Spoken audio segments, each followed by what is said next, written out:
Ah. The following is a special presentation of ABC Sports. It used to be on ABC. You are looking live at Tampa Stadium in Tampa, Florida, where the National Football League will stage its silver anniversary Super Bowl game. The 25th Super Bowl matches the NFC champion New York Giants against the favored AFC champion Buffalo Bills. Our weather has been improving all day. Well, this will be interesting. I am the first YouTuber to review a Super Bowl. And I'm sure you're all asking, how in the world do you review a Super Bowl? Well, it comes down to a few things. One is the gameplay. I can review that. If the gameplay stinks and it's lousy football, I can review that. I can review. Yeah, I see a question coming. is there no question? Oh, nuts! I was already hoping. Wow, 2 seconds in and we've got questions. I can review the announcing, the pregame, the halftime, which is a very interesting halftime in this game. Um, there was a war going on during this Super Bowl, so war coverage was all over the place during this game. Today, that would be, I don't think they would do that.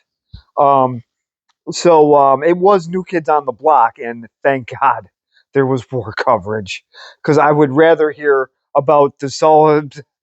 I would rather hear about things going on in Kuwait than listening to that crappy music. So what? Son Donnie Wahlberg. No, son Donnie Wahlberg a apology card. So that was the entertainment. Apparently, was New Kids on the Block. They were the in thing, and then there was also a kid singing as well. That I did get on this DVD, and yes, I do own this game. So I decided to put myself through this pain. Of course, it is the Buffalo Bills and the New York Giants. You know, it's kind of funny. There's a war going on. People are patriotic. Both teams are just happened to wear red, white, and blue. Their uniforms are red, white, and blue. Both teams. Interesting. I'm just going to leave it at that. So the Giants, of course, beat the San Francisco 49ers to get to the Super Bowl without scoring a touchdown, which is an achievement. The Bills beat the Raiders. So you can tell the excitement. Hold on. So people that know this game know the end. People that may not, I don't know how you don't. This game is still talked about, which is why I'm reviewing this one. I could have. I know the Bills lose, and I'm very angry.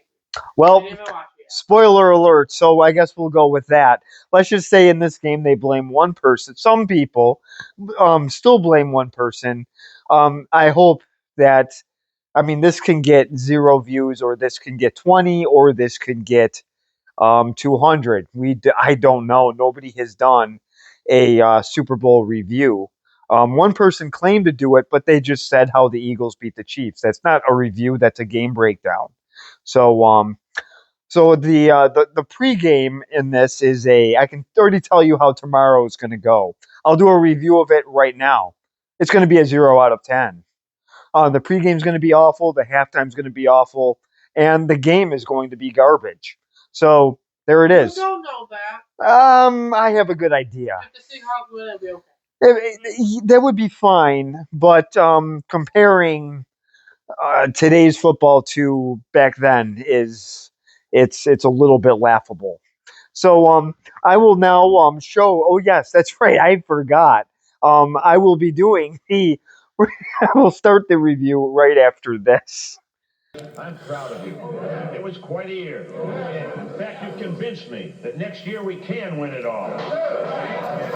So in that spirit, no one's going anywhere until we figure out how.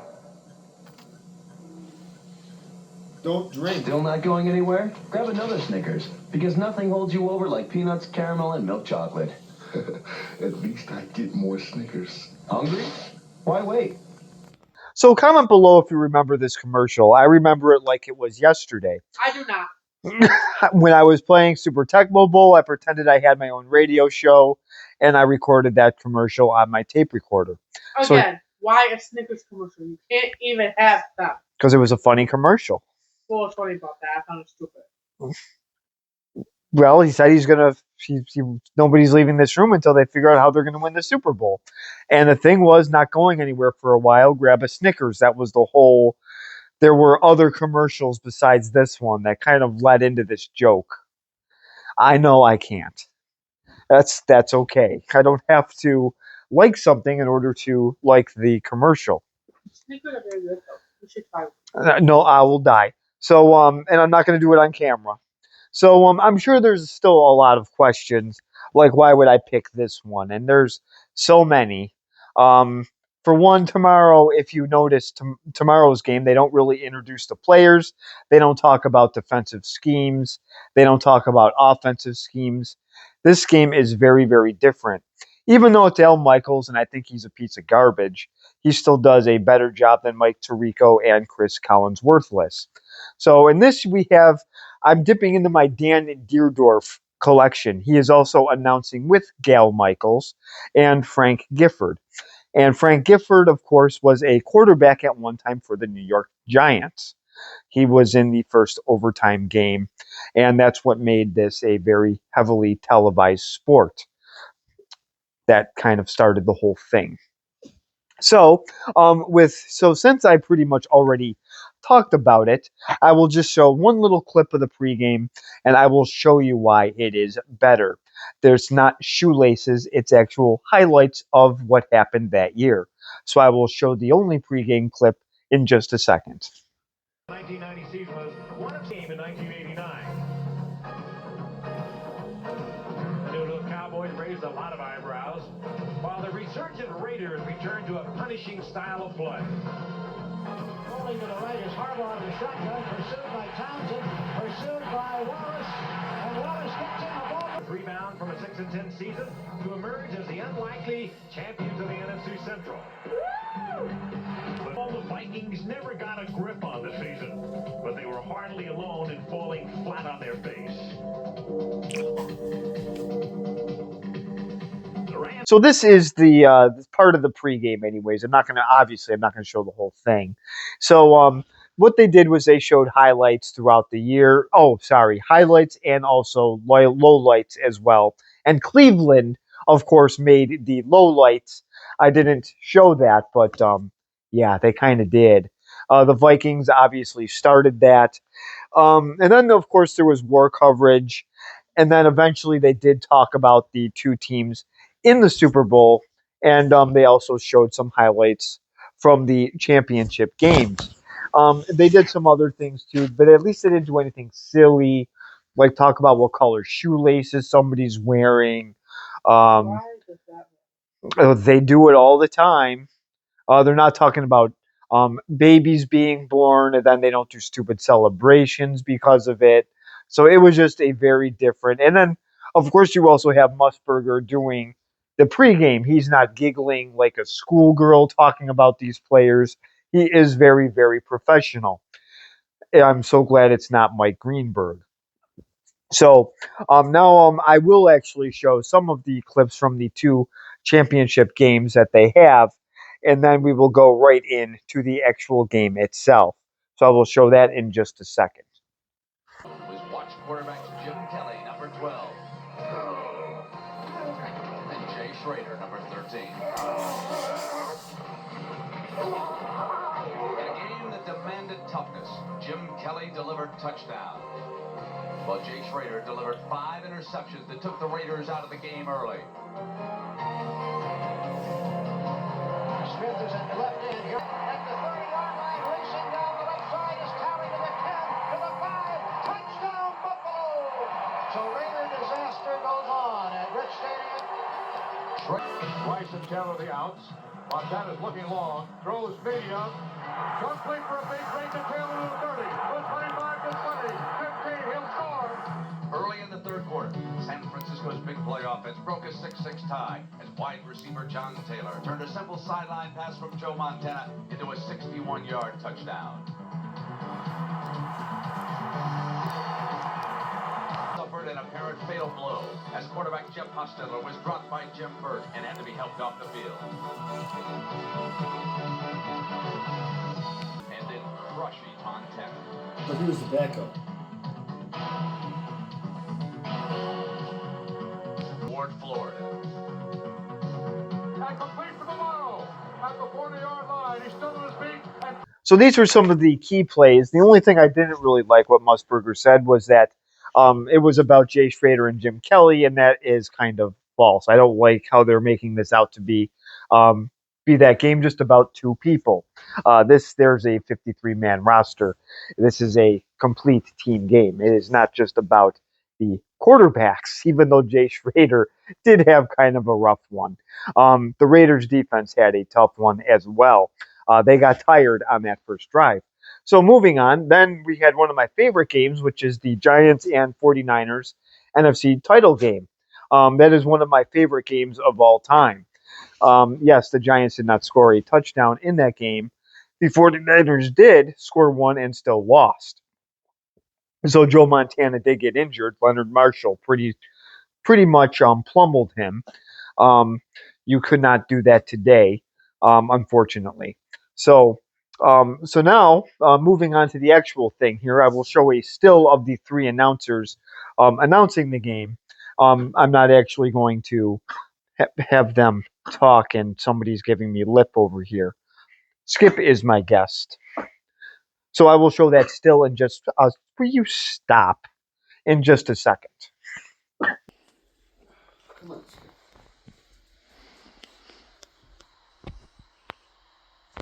So that is Frank Gifford on the left, Gail Michaels in the middle, and Dan Deerdorf is on the right.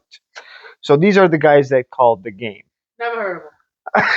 And you wouldn't, since Frank Gifford passed away pretty much when you started, way before you started watching football. Dan Deerdorf retired way before you started watching football. And Gail Michaels in the middle, you have heard before. He actually was with Chris Collinsworthless when you first started watching football. Oh, you mean when you turned me into this? Yes. This is your fault. This is my fault. And I know this is an old game, but the clips that I'm going to show, you are... With me out? Yes. So we will have a noise ordinance from our HOA tomorrow. But I'm going to tell you this. The yelling will be justified. So now I will now show the next clip in just a second. Leon Seal.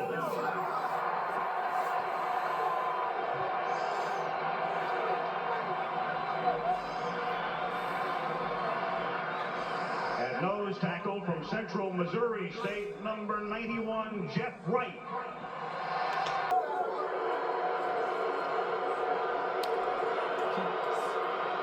Don't show me what they did back there. Don't do this anymore. Linebacker from Alabama, number 97, Cornelius Bennett.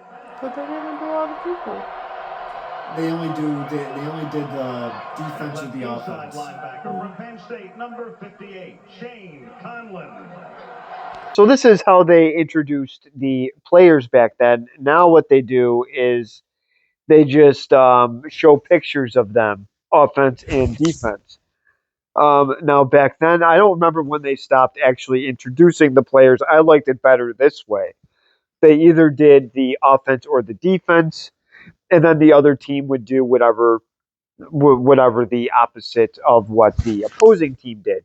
So the Bills showed their defense. The Giants would then introduce their offense. This was kind of a nice little build-up to get the game going, and then, of course, they would show the coaches. And by the way, the coaches wore sweaters and nice pants with the team on it. They don't wear capris or dorky glasses or stupid shirts like Mike McDaniel. So they actually looked professional. You realize that all coaches now wear hoodies all the time. Well, there's a reason for that. The NFL does tell them what to wear.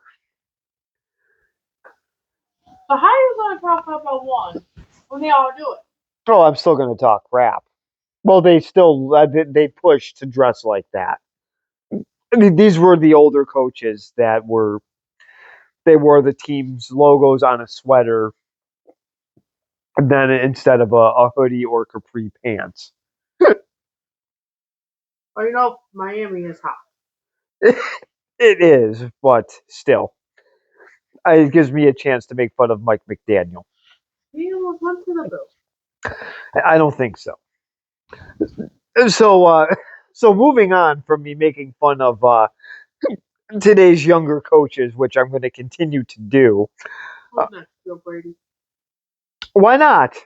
If I'm going to, so anyways, so the Bills ended up getting the ball first. The coin flip, they actually showed the coin, what was heads and what was tails. So they actually showed the audience the actual coin.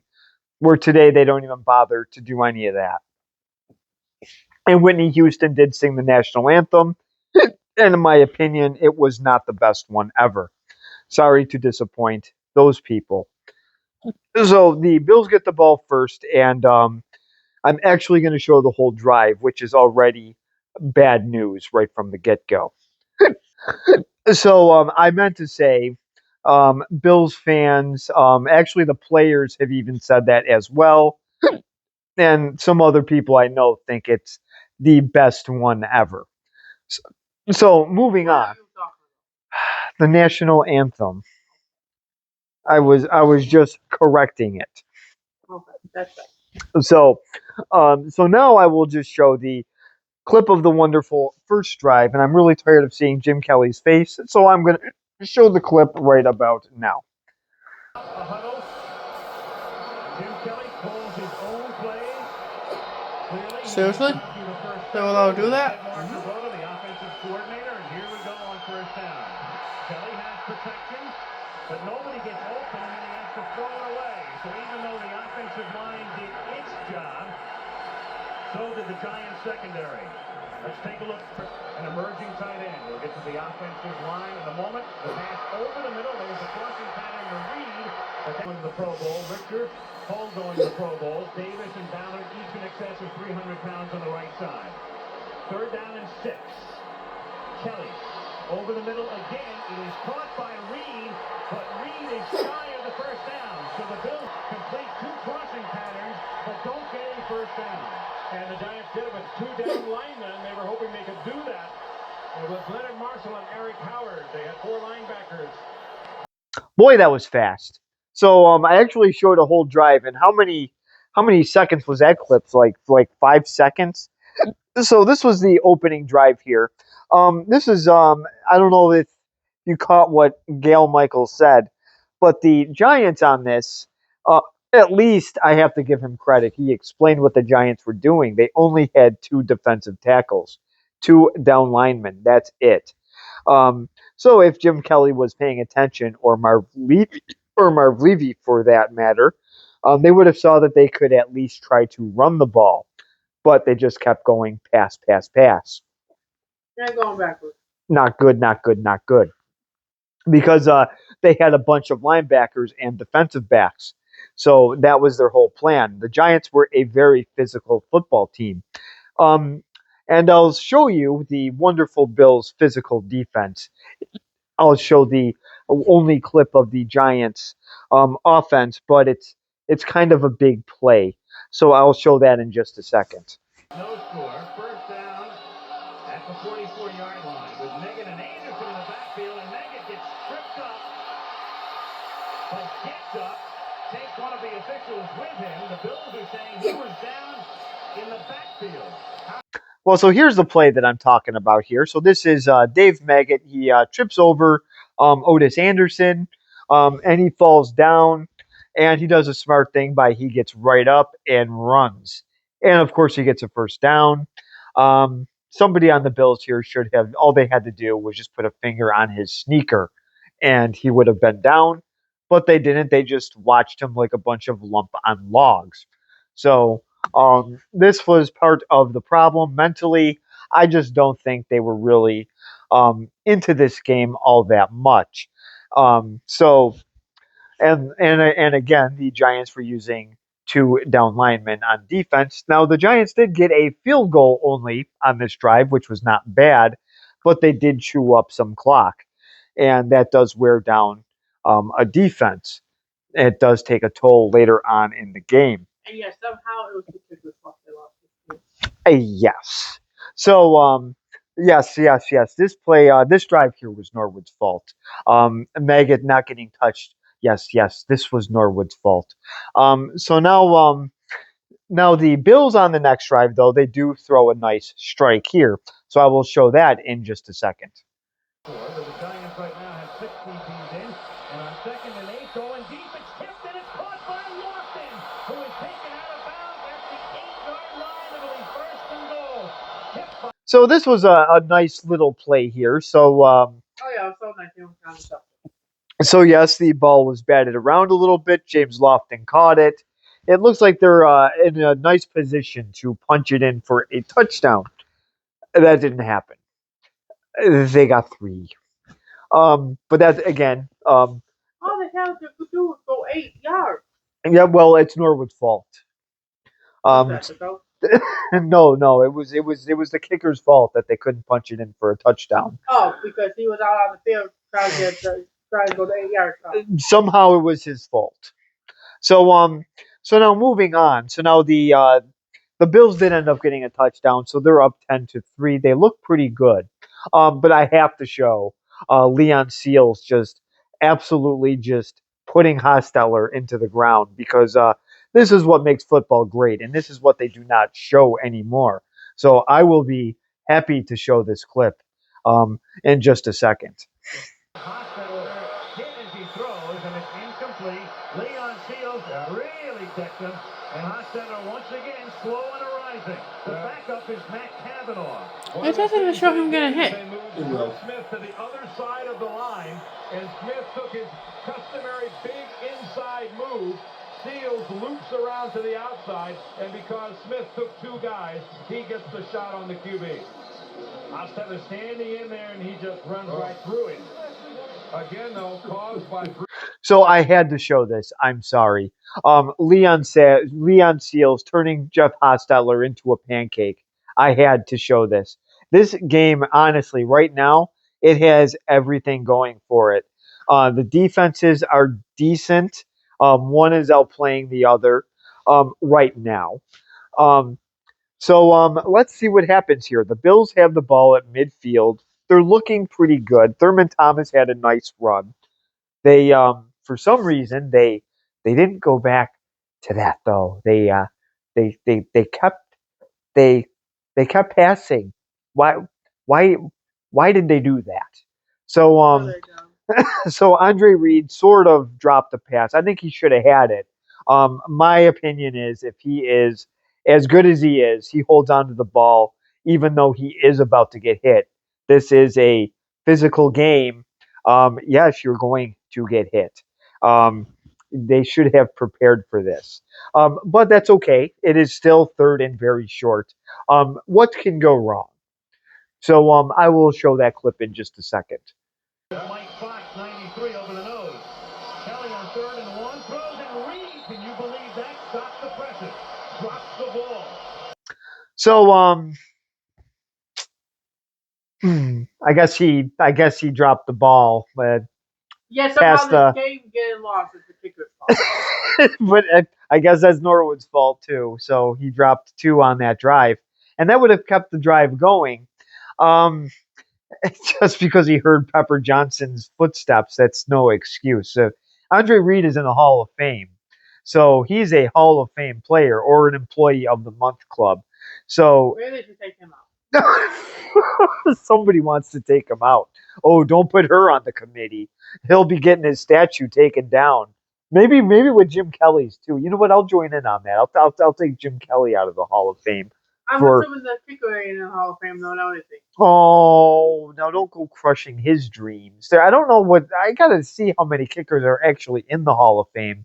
Adam Vinatieri just got in, so there aren't many kickers in the Hall of Fame. Maybe they should have kept them two boneheads out and put the kicker in. Because if these morons would have did their job, it would have been left to the kicker for a freaking win field goal kick that he missed.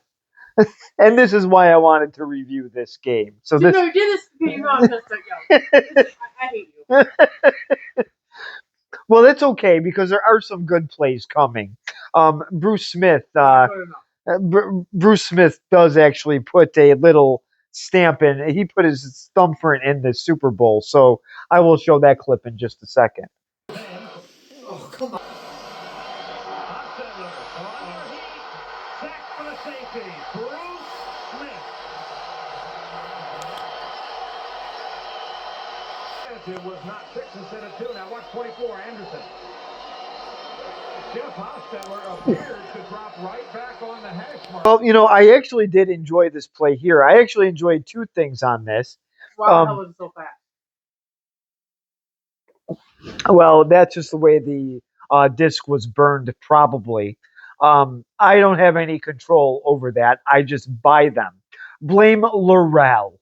That is the person that I bought this from. It is Laurel's fault. He is the one that I went to on eBay to buy this game. My advice is, if you see Mean Machine Media, and they sell old games, do not buy from them. I've had bad experiences with their customer service. It's non-existent. And also, I don't trust their checkout. Moving on. So there's two things I liked in this. I did like them getting the safety. That was not. I think they may have maybe tried a little bit harder to go for the ball, but I do give Hostetler credit for holding on to it as well. I am not going to take anything away from the New York Giants for winning this game. So if you are a Giants fan and watching this, I do not hate your team at all. I actually have a strong respect for your coach. Parcells was one of my favorite coaches of all time. Marv Levy's not. Anyways, no, that's the coach of the Bills in this game. I was not a huge Levy fan. But now there is some, but the Bills get the ball back. Maybe they'll take advantage. I'll show that in just a second. Touchdown. Buffalo at the 30-yard line. Jim Kelly airs it out, and it's dropped at the 42-yard line. Incomplete. Picked up by Collins, but the play is dead. Andre Reed. Well, I wasn't even going to show this. I totally forgot about this. I guess Andre Reed dropped another pass, and this would have been a huge gain here. So this was just a really bad mess up. So you're up 12-3, and then you do nothing with it. Not good. So now here's the dangerous part here. Is the next clip coming up? The Giants have the ball and they're driving. Now remember, Buffalo got the ball first, so the Giants could possibly double dip, but their offense isn't very good, so that may not happen. So let's just see what happens next.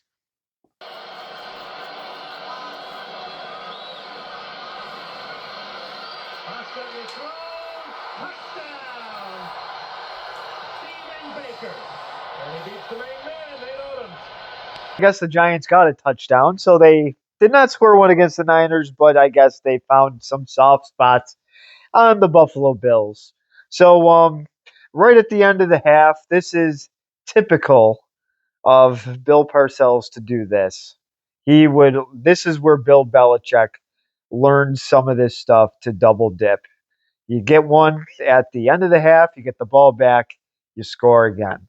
So this is part of the whole thing here. So the Giants, I give them credit in many ways because the division game against the Bears, they ran a 4-3 defense. Against the Niners, they ran a 3-4. And against the Bills, they did something completely different. They had two down linemen with Leonard Marshall and Eric Howard.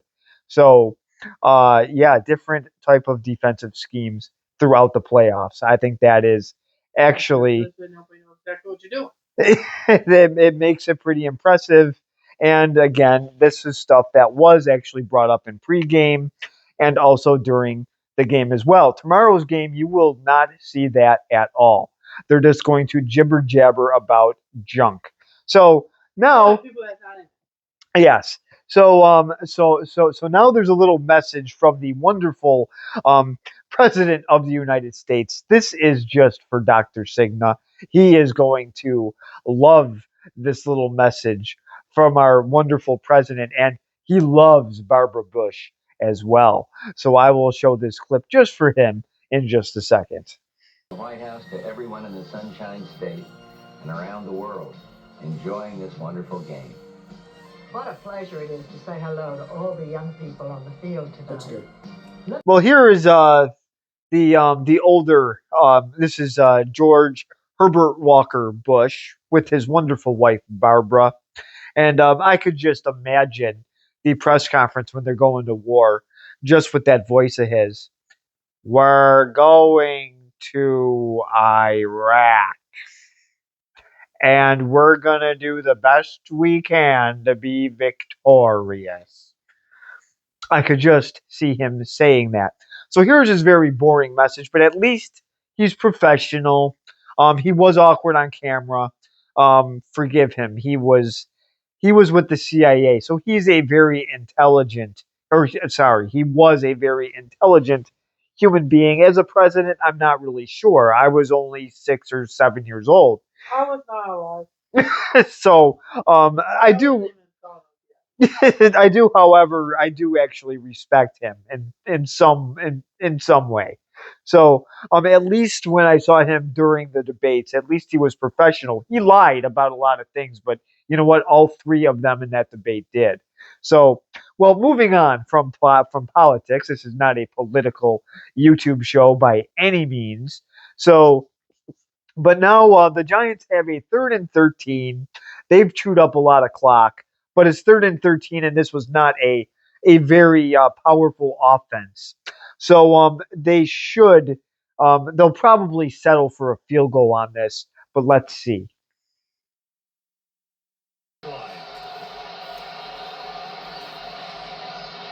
Ostetler throwing, caught by Ingram. He has to get to the 19 for a first down, and he does. So okay, so there may have been a few missed tackles on this play. Maybe 3 or 4 or 5 or 6 or 7 or 8 or 9. But the point is they should have had him well before he got to that first down. But it's Norwood's fault. So that is why he got the first down. Norwood should have tackled him. He should have went off the sidelines and maybe tried to tackle him with the one bar on his helmet. So anyways, so he gets the first down. It's okay. They could still stop him. Let's see what happens.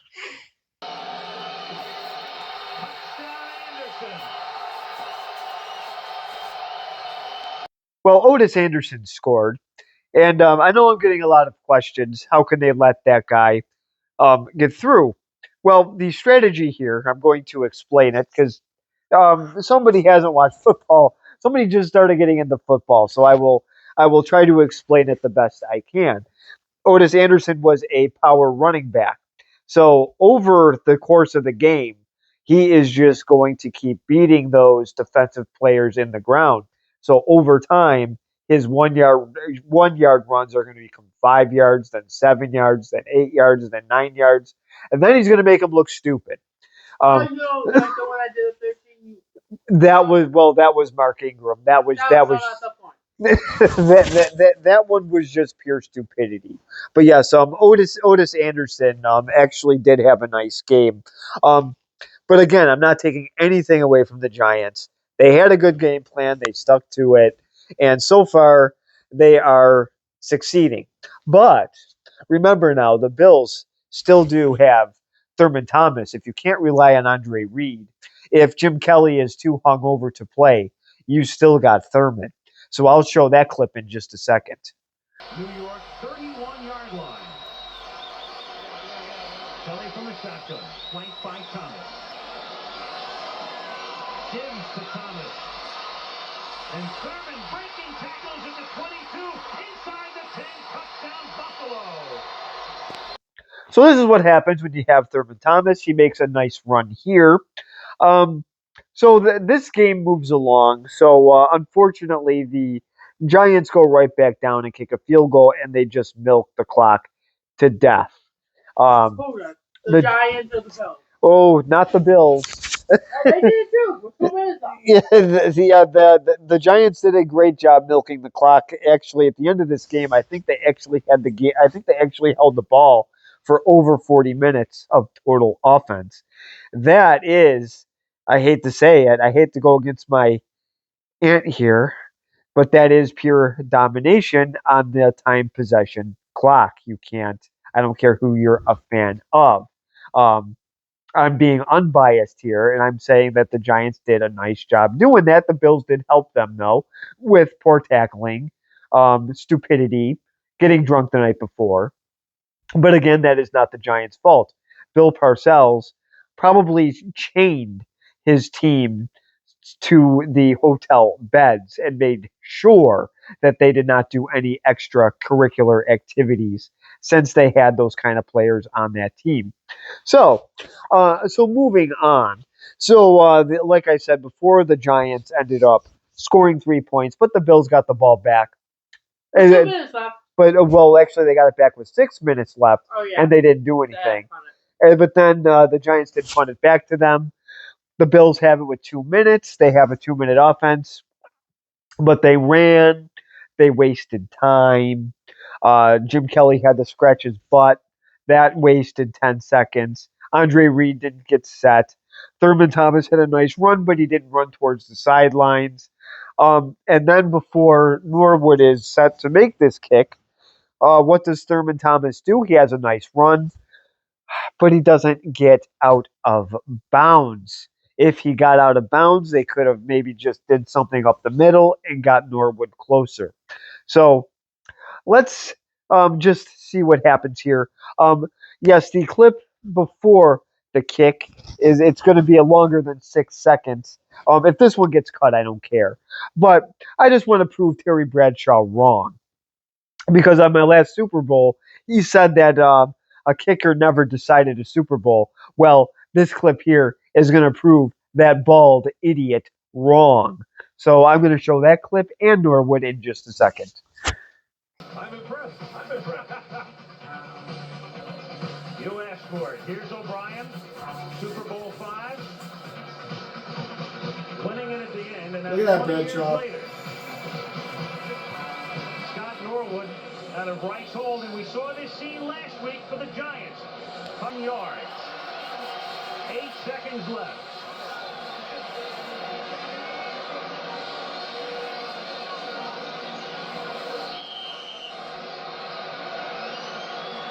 Adam Lingner will snap it.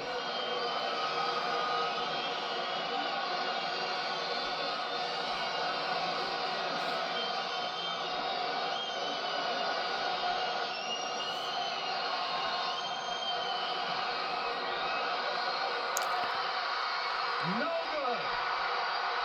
Why? So the first part of this is just proving Terry Bradshaw wrong. The other one I'm getting yelled at for because, yes, this was, unfortunately, Gail Michaels said it, and I give this guy no credit at all for announcing, but he said it several times. I'm sure he had a stat sheet in front of him. He doesn't know this stuff. He doesn't know anything. He's getting things read to him. Then he mentioned the long snapper's name, trying to be smart, but I guarantee somebody gave him a note and then he just read off of it. But anyways, the point is he said several times during the broadcast that Scott Norwood does not kick long field goals on grass. 0%. And he actually gave his longest field goal, I believe, I forgot what he said. It was 49, right? Yes, but it was 0 for 6. But I think it was on AstroTurf. I don't think it was on grass. So, what? Okay, so it was, yes. 47 is not that far off of 50. Yes, and back then that was a very long field goal kick. But yes, there are some people that still do like to blame Norwood. Some people have forgiven Norwood and said it wasn't his fault. But after all the clips I showed, Okay, I have I'm a stupid question. Who the hell's blaming him? Because that team sucked. there's a lot of people that do. They keep saying a kicker just has one job. Well, I'm gonna So give did the quarterback and running back and wide receiver. no. And they all suck. Well, some of Well, them Cameron Thomas is okay, but the rest of them suck. some of them do have several jobs. But kicking a field goal is not easy. I can't even kick a field goal 5 inches compared to 47 yards. It's very hard, and yes, you do miss. It was an accident. The guy, unfortunately, he did miss the game-winning kick, which was long. It was out of his range, and back then, like I said before, 47 yards was very, very long. Okay, but they shouldn't have gotten that far because they were up by how many? I know it shouldn't have got to this point, which I have after watching this game. Um, I did end up seeing that. This is why I put myself through all this pain because I wanted to see for myself what actually happened. So I so when I first saw the first half of this game, I was actually I take that back. The first drive I was mad. The first drive I was actually very mad. The first offensive drive I was very mad. And then a couple of the drives after that, I was like, okay, I'm more relaxed now. And then when it was 12-3, then it was like, wait, how did they mess this up? And then I just watched, and it was like getting punched in the stomach several times. And then the And the kicker had to do with that. and then, and then the kicker was just that was just the knockout blow. But yeah, there were several But things. this game was not his fault. No, if an offense holds the ball for over 40 minutes, yeah, it's definitely not the kicker's fault. So I have Where the showed hell was our defense with that 3rd and 13? they were getting rid of all their alcohol. It's all over their jerseys. So anyway, so the clips that I did show, hopefully they did enough. I Hopefully they don't get cut. No, I hope they don't get cut because I ain't redoing it. So so anyways, Never mind. so since I'm reviewing this game, since this is not a breakdown of the game, um, so do I recommend for those who like to watch old football games, for those who like a old style of football games, I highly recommend watching this one. But not only that, I recommend watching the Giants playoff run in general because I have all three of them. I have them playing the Bears, the Niners, and the Bills, and it was quite impressive. It was fun to watch. Do I know if NFL games are rigged or not? They probably are, but these were at least believable. I could actually believe that the Giants did this to the Buffalo Bills because of their um, physical team. They were mean. They were nasty. They like to hit people. The Bills clearly did not like to hit anybody. I don't even think And they that's like. what that guy has to guys. Oh, that's true. He did, didn't he? In the Yeah. first Okay. half. Okay. I don't know Fine. what happened after the first half. Okay. Fine. Hostetler liked to get hit, but apparently they don't like to tackle Dave Maggot. They didn't like to tackle Mark Ingram. Otis Anderson. They said, I'm not tackling that guy." So yeah, there were. Okay, Hostetler. They picked on the skinny guy. So um, definitely recommend watching this somehow. Just don't buy from Mean Machine Media because it was horrible. So please find this game. If you're not a Jim Kelly fan, you will enjoy this. But if you really hate Jim Kelly, I recommend watching Super Bowl 26 and 27, or part of 27. He gets hurt in that one. So please comment below if you do like this game. Oh yes, I have to grade this. This one for a football game. This is actually getting. You know what? I'm gonna give this a probably an A minus, and the reason why I'm giving it that is because as well as the Giants played, Hostetler did throw a really bad miss throw. The gameplay for the Bills, Andre Reed dropping those passes was bad. I mean, that was bad football because it was three. It wasn't just one. So that is where the minus comes in. If there wasn't that kind of stuff going on, I would have given it a higher grade. So I would have given it an A if there weren't those stupid mistakes. Oh, we got Sun is coming out, so I guess this went a little bit over, but we had to redo the Ninja Turtles because Paramount said, you're not showing any of this, buddy. So yes, so yeah, so please, I hope you did enjoy this. I hope you did take something away. And Giants fans, again, I am not taking anything away from what your team did. You like to break the AFC's East heart because you did the same thing to the Patriots in 2007 when you upset them. I am too. So I just hope you did enjoy this video, and I hope you try to enjoy the Super Bowl tomorrow. It is not as good as what I just showed. Yes, today. So so thank you very much for watching. Subscribe if you want, and please comment.